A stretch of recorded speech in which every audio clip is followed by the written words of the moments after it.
Welcome to Kriti's Tutorials. If you have not subscribed to Kriti's Tutorials, kindly subscribe and click the bell icon button so that you will never miss an update. So in this class, we are going to discuss about another example of phylum Annilida. So the common example, the very important species which comes under the Annilida, it is the earthworm. So when we hear about the word earthworm, we immediately remind ourselves about the farmers. Yes, absolutely correct. These earthworms are farmers' friends. Okay, so earthworms are farmers' friends. So as we have seen in the general characteristics of phylum Annilida, here let us take up with some special features which are present in this phylum. So coming to the general characteristics, we have discussed about the coelom, we have discussed about the symmetry, we have discussed about the body plans.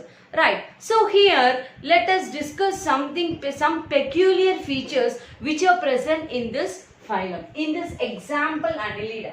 Right. So coming to the earthworm, the scientific name of earthworm is called as Perithema postuma. Okay, it is called as Perithema postuma. Right. So coming to the species, they are metamerically segmented species which we have seen in the general characteristics. So coming to this type of species, they have both internal and external segmentation. Okay, so they have both internal and external segmentation. So both internal as well as external segmentation is being clearly identified or clearly seen in case of this earthworm. So coming to this earthworm, there are around 100 to 120 segments are present. So from 100 to 120 segments are present in the species body.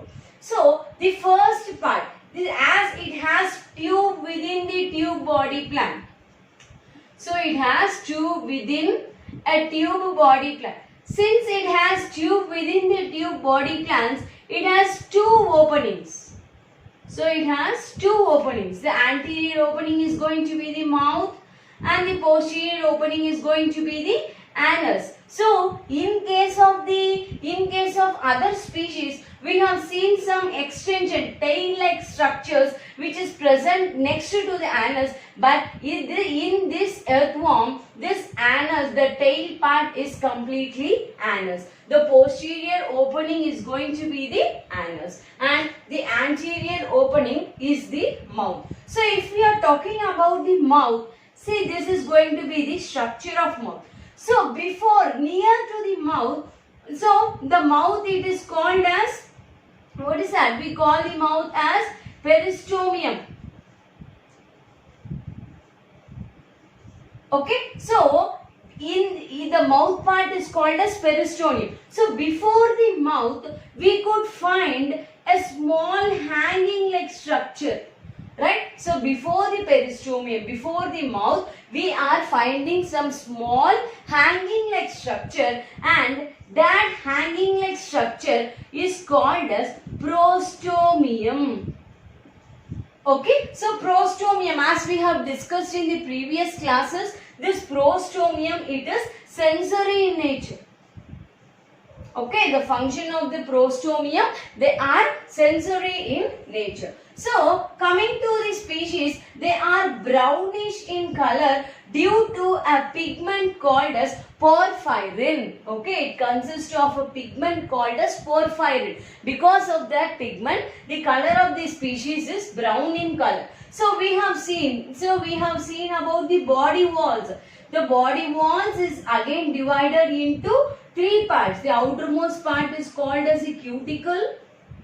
The middle part is called as the epidermal layer, and innermost lining is called as the muscular layer. So in case of annelids, the muscular layer consists of, so in the previous examples we have seen about, in case of what is that? In case of some lower species, we have seen only longitudinal muscles. But in case of this phylum Annilida, the muscular layer consists of both longitudinal muscles as well as the circular muscles. Okay, it consists of two types of muscles. In the muscular region of the body wall, it consists of two types of muscles. They are longitudinal muscles than the circular muscles. So the arrangement will be like this: inner circular muscles and outer longitudinal muscles.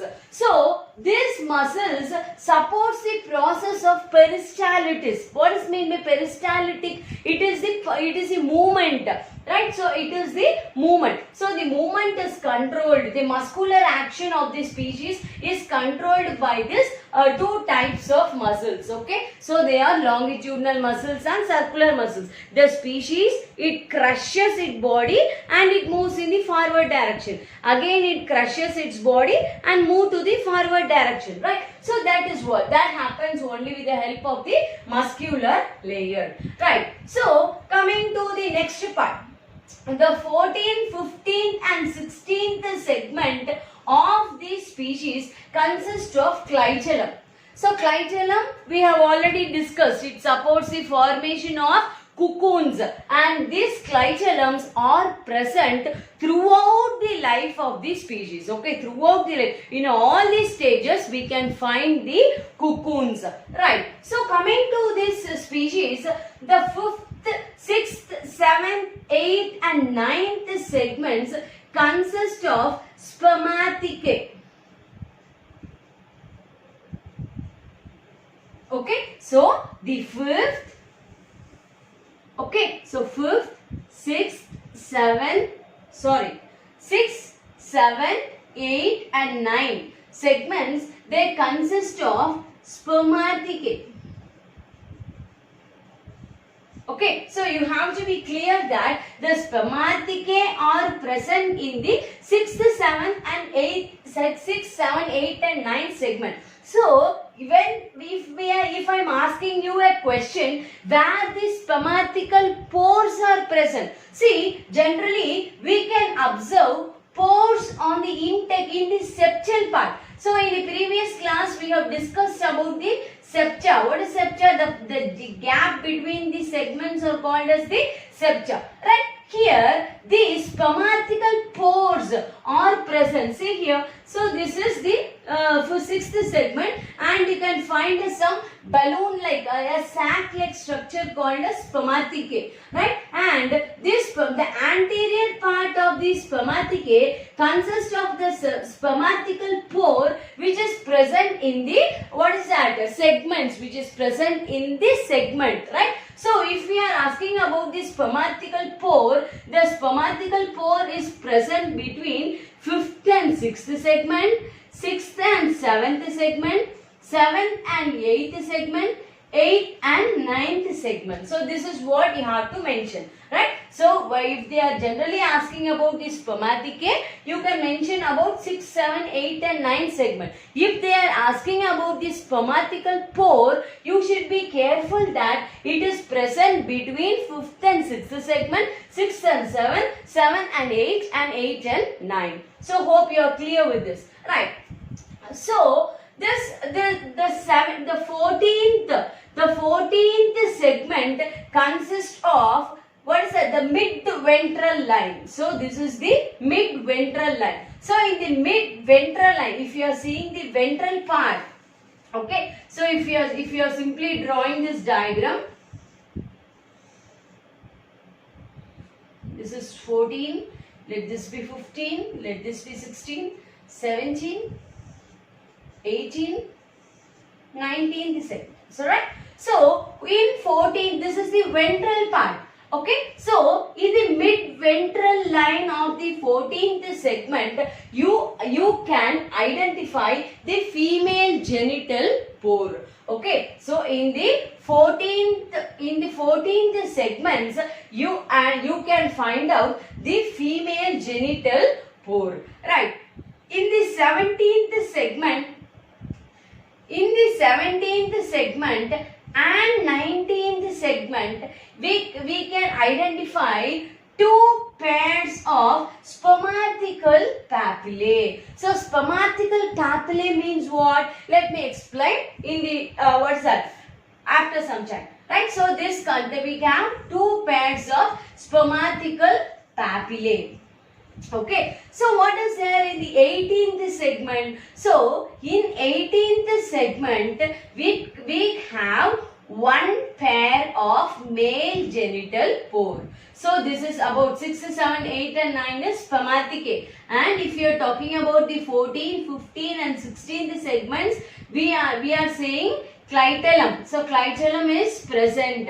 Right. In the 14th segment we have observed female genital pore.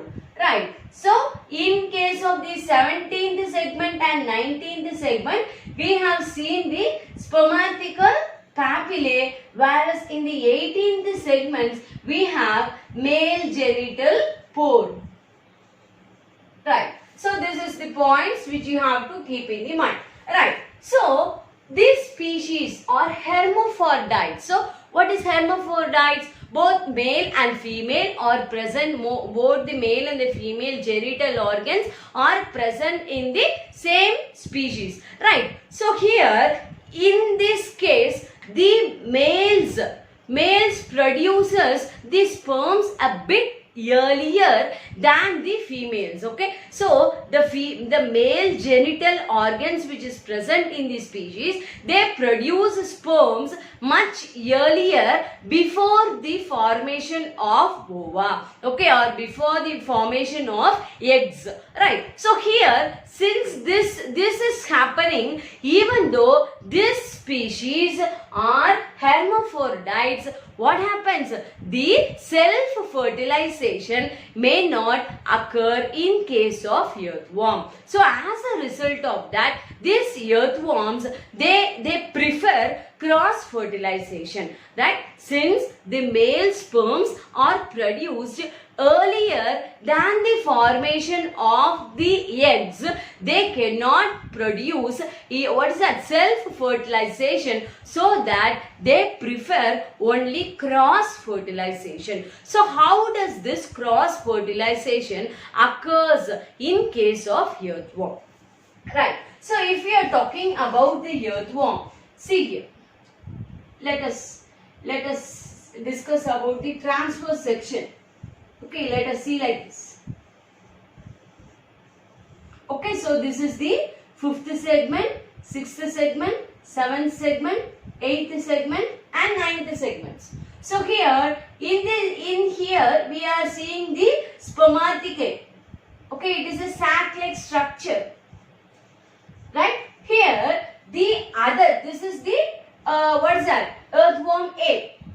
Now, earthworm B, what is that? The where is the male present? The 18th segment. Okay, the 18th segment comes and attaches to the lights. Okay, the 18th segments, 18, 19, 20 and all.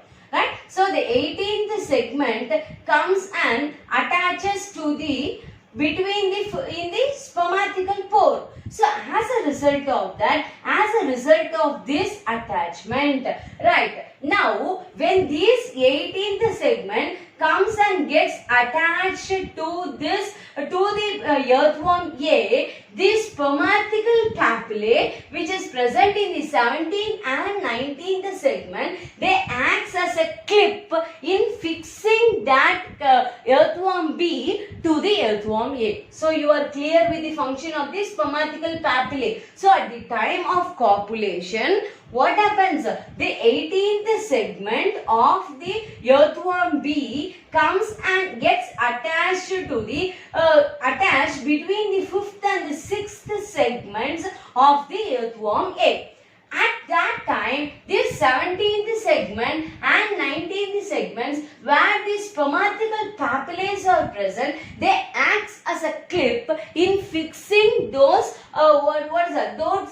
part firmly to the other earthworm. Right. Now what happens? The male earthworm, the male genital pores, it releases all the sperms into the spermatheca, through the spermathecal pore. Now what happens?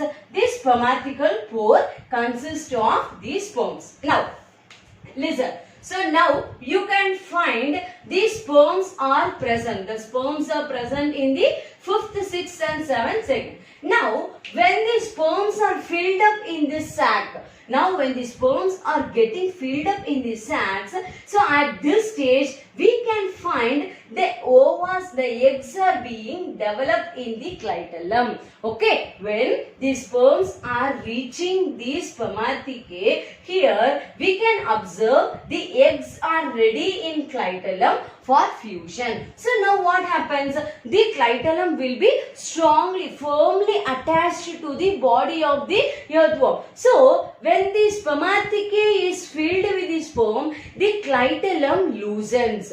Okay, so when the clitellum gets loosened, the clitellum gets loosened and the earthworm, they move in the backward direction. Okay, so the earthworm moves in the backward direction like 14 to 13, 12, 11, 10, 9, 8, 7, like that. Now what happens when this clitellum reaches this part? When the clitellum reaches this part, what happens? The ova which is present inside the clitellum fuses with the sperms which is present in the 6th, 7th, 8th and 9th segments. And after the fusion, they come out. These clitellum, they comes out in the form of ootheca. Okay, so from ootheca the little earthworms are being produced. Okay, so since there is no larval stage, these earthworms are having direct fertilization. So hope you are clear with the process of reproduction. So the earthworm B comes and deposits its sperms to the spermathecae of the earthworm A. When the spermathecae are filled with the sperms, the clitellum loosens. As the clitellum loosens, the earthworm starts moving in the backward direction, and as a result of that, this clitellum moves in the forward. When the earthworm goes backward, the clitellum comes front. Okay, the clitellum comes and fixed between the 6th, 7th, 8th and 9th segments. Here, what happens? These sperms, they fuses with the egg, and later this clitellum, it exits itself from the species by in the form of ootheca. Okay, it is released out in the form of ootheca. So from ootheca, little earthworms are being produced. As there is no larval stage, we can say this as the direct mode of fertilization. Since they are these earthworms, why they are called as the farmer's friend? See, we have seen in the general characteristics, these species, they burrow and they settle under the soil. While they are burrowing, it creates some aeration in the soil. Okay, so it creates some aeration in the soil, as well as the excreta. It feeds on detritus, undigested raw materials which is present in the soil, and it digests it. Okay, hence it is feeding on the dead and decayed matter. The mode of nutrition here, it is the detritus mode of nutrition. It feeds on dead and decayed matter, and the excreta of the earthworm is highly useful. It is it acts as a manure. It acts as a a substance to fertile the soil. Okay, hence it is supporting the farmer in different aspects. We can call this earthworm as a farmer's friend. So hope you are clear with this topic, and in the next class let us take up with the next phylum. Arthropoda. Thank you.